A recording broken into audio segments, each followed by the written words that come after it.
சிவாஜி கணேசனை நடுங்க வைத்த அந்த ஒரு நடிகை, படப்பிடிப்பில் நடந்த அந்த யாரும் அறியாத அதிர்ச்சி சம்பவம். வணக்கம் நேயர்களே. தமிழ் சினிமாவின் நடிப்பு சக்கரவர்த்தி நடிகர் திலகம் சிவாஜி கணேசன் அவர்கள் கேமரா முன்னால் வந்து நின்றாலே எப்பேற்பட்ட நடிகர்களும் தங்களின் வசனங்களை மறந்து மிரண்டு போய் நிற்பார்கள். சிவாஜியின் அந்த அசுரத்தமான நடிப்புக்கும் அவரது சிம்ம குரலுக்கும் முன்னால் ஈடு கொடுத்து நடிப்பது என்பது சாதாரண விஷயம் அல்ல. ஆனால் தமிழ் சினிமா வரலாற்றிலேயே நடிகர் திலகம் சிவாஜி கணேசன் அவர்களை தன் அசாத்திய நடிப்பால் ஒரு நிமிடம் நடுங்க வைத்த, வியக்க வைத்த ஒரு மாபெரும் நடிகை இருக்கிறார் என்றால் உங்களால் நம்ப முடிகிறதா?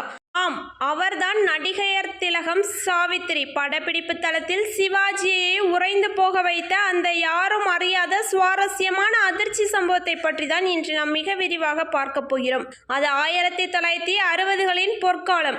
சிவாஜி கணேசன் மற்றும் சாவித்திரி இருவரின் கூட்டணியில் எத்தனையோ மாபெரும் காவிய திரைப்படங்கள் உருவாகி வந்த நேரம். இவர்கள் இருவருமே திரையில் போட்டி போட்டுக்கொண்டு நடிப்பார்கள்.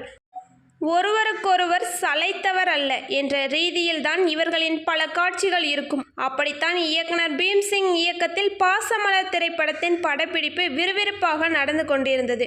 அண்ணன் தங்கை பாசத்தை மையமாக கொண்ட இந்த படத்தில் ஒரு முக்கியமான உணர்ச்சி பூர்வமான காட்சி படமாக்கப்பட வேண்டியிருந்தது. அந்த காட்சியில் சாவித்திரி அவர்கள் தன் அண்ணன் சிவாஜி கணேசனிடம் ஒரு கோரிக்கையை வைக்க வேண்டும். ஆனால் சாவித்திரி பேசும்போது அவரது கதாபாத்திரம் மிக கடுமையான மன உளைச்சலில் சோகத்திலும் இருக்க வேண்டும்.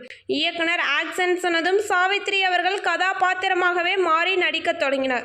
சாவித்திரி வசனம் பேசும்போது அவரது கண்களிலிருந்து கிளிசரின் போடாமலேயே கண்ணீர் கொட்டியது. அது மட்டுமல்லாமல் அந்த சோகத்தின் உச்சத்திலும் அவரது கைகளும் உடல் நிஜமாகவே நடுங்க தொடங்கின.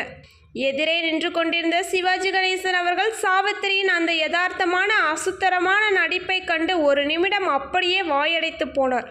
சாவித்திரியின் கண்களில் தெரிந்த அந்த நிஜமான வலி சிவாஜி கணேசனுக்குள் ஒரு கணத்தில் ஒரு நடுக்கத்தை ஏற்படுத்தியது. ஒரு பெண், அதுவும் தன் சக நடிகை கேமரா முன்னால் இவ்வளவு தத்ரூபமாக உயிரை கொடுத்து நடிக்க முடியுமா என்று சிவாஜி வியப்பின் உச்சத்திற்கே சென்றார். சாவித்திரி பேசி முடித்ததும் சிவாஜி தன் வசனத்தை பேச வேண்டும்.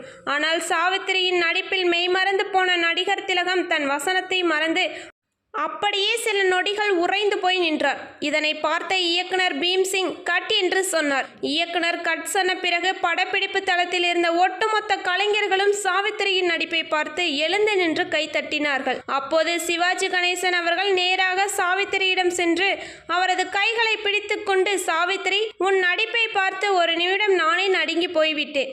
என் வசனத்தை மறந்துவிட்டேன். நீ நடிகையர் திலகம் மட்டுமல்ல, தமிழ் சினிமாவின் அற்புதம் என்று எல்லார் முன்னிலையும் மனதார பாராட்டினார். அதன் பிறகு மீண்டும் அந்த காட்சி எடுக்கப்பட்டு படம் வெளியான போது தியேட்டர்களில் மக்கள் சாவித்திரியின் நடிப்பை பாராட்டி தங்களின் கண்ணீரை சம்பளமாக கொடுத்தார்கள். நடிப்பு சக்கரவர்த்தி சிவாஜி கணேசனையே மிரள வைத்த சாவித்திரியின் இந்த அசாத்தியமான அர்ப்பணிப்பை பற்றி சுவாரஸ்யமான வரலாற்று சம்பவம் உங்களுக்கு பிடித்திருந்தால் இந்த வீடியோவை லைக் பண்ணுங்க. மேலும் பல சுவாரஸ்யமான சினிமா வரலாற்று ரகசியங்களை உடனுக்குடன் தெரிஞ்சுக்க மறக்காம நம்ம சேனலை சப்ஸ்கிரைப் பண்ணிக்கோங்க. நன்றி.